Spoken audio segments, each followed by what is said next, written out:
This week on Americana Outdoors, we're traveling to the other side of the globe, where we'll be sharing our adventures while we're on a safari and vacationing in the Limpopo province of South Africa.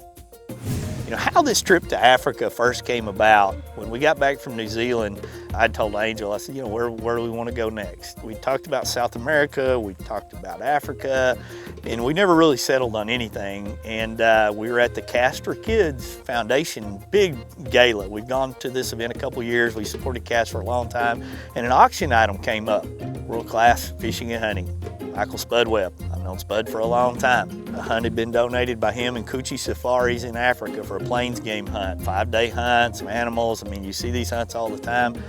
And I just kept looking at it, and I kept flipping through the brochure, and I thought, I'm gonna bid on this hunt. If I win this bid, it's time for us to go to Africa. And sure enough, I outbid everybody and was able to support a great organization in C.A.S.T that I believe in, and started making plans to go to Africa.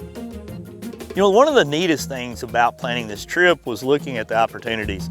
You know, my personal list was very long, probably a dozen animals in the plains game species that I would love to harvest someday. And I had them all on my opportunity list here, knowing I wouldn't encounter them, knowing I probably wouldn't even see some of them because they may not be specific to this area. But in reality, my biggest deal was I wanted Angel to have a great time. I wanted Pat to have a great time. I wanted Kevin and Shelly to be able to hunt together and experience it, and Tanya and Steve to come to Africa and enjoy it. And it was so fulfilling to work with, you know, the organizations that I work with to set this trip up. You know, world-class fishing and hunting, you know, Spud Webb, I've known him for a while, and Coos and his team here at Coochie Safaris. I laid out a menu, understanding and knowing that all of it might not happen, but this is what we wanted, and that's what you want to do when you plan a trip like this. You want to lay it out as deep and as long as you can so that everybody goes away from this trip not only fulfilled, it was worth their time, but that they want to come back. You know, travel to and from any destination, I mean, you got to get there. It was a 15 to 17 hour flight on Delta, got us in here. We got into Johannesburg, filling out our paperwork was very easy. The girls did some shopping. You know, Angel bought her little stuffed animals that she takes everywhere. We got on a bus, we got here, got stuck driving in. That was always fun. I mean, it's not a hunting trip till somebody gets stuck.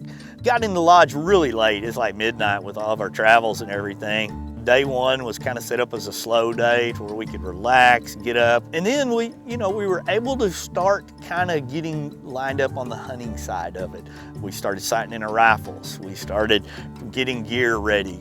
We took Shelly down to the range because she hadn't shot a gun in a long time, and her dream was to come here and harvest her first animal in Africa, which is, I mean, that's just about as cool as it can get.